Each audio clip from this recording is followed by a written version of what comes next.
Here's an exercise demonstration video for the single leg deadlift. When we do this one, you can do it unloaded or with a kettlebell or dumbbell in your other hand. So as you practice today, we'll work on single leg support, which means just one foot on the floor. As you're standing in good normal posture, we want to maintain that tension in the abs and glutes and then lean over at the hips. As we lean forward,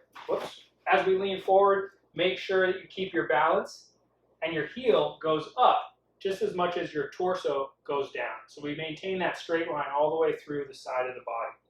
As you're doing this one, to come back up to standing, the moment your foot gets underneath you, you should be back into that vertical position. This one can be really challenging for the stability of the ankle, the knee, and the hip. But that's part of the process and part of the point of this exercise. So if you feel wobbly or out of balance, don't give up on this one. Instead, try to lean in and work on it extra to improve your capacity. You can do this in front of a countertop or a table, something that gives you a little bit of stability to touch with your hands in order for you to work on this range of motion and to feel what we call the hip hinge, which means we're bending deeply at the hips.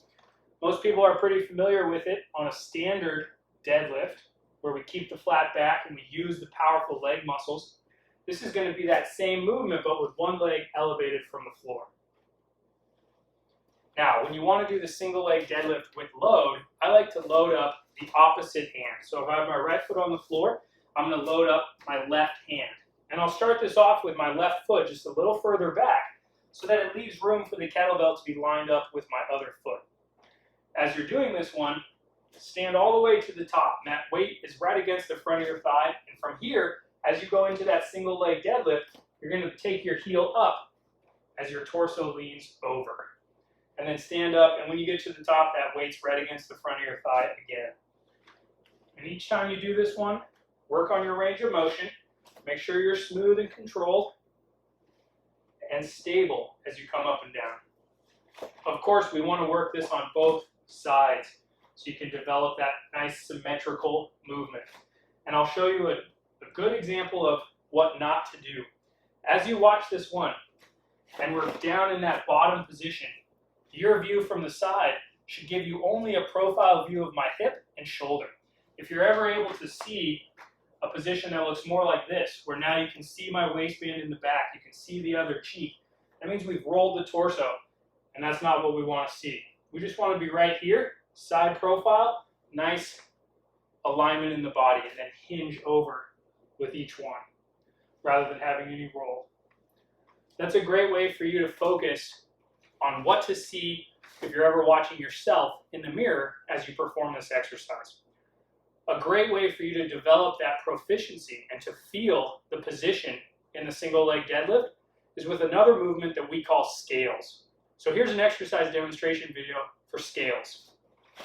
Scales is just like that single leg deadlift, but now, once we've leaned ourselves down into that bottom position, we're going to purposefully tilt our hips and then flatten them back out again and then stand up to vertical. And you can see I'm using a little bit of balance here on the wall to give me that reference point so I can feel that rotated hip, get those hips nice and square again, and then stand all the way up.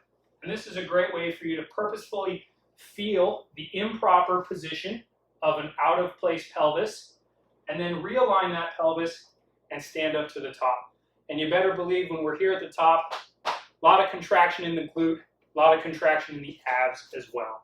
So you have that tension along the front and back side of the body while you're doing this movement. Keep in mind for both the single leg deadlift and for the scale, you want to make sure to focus on quality before range of motion. So if you're doing this movement and it looks awesome, awesome, awesome, but then at the very bottom you lose your position, well, of course, the first thing we're going to do is cut off that very bottom position.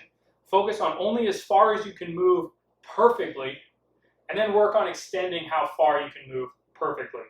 So work on the quality before the range of motion, and make sure you work on the quality range of motion before the load. It's more important for you to be able to do the entire movement with that nice flat hip than it is for you to do it super heavy for just a small segment of that movement. So make sure that you focus on quality, then range of motion, and then finally load. All right, hope this was helpful. See you next time.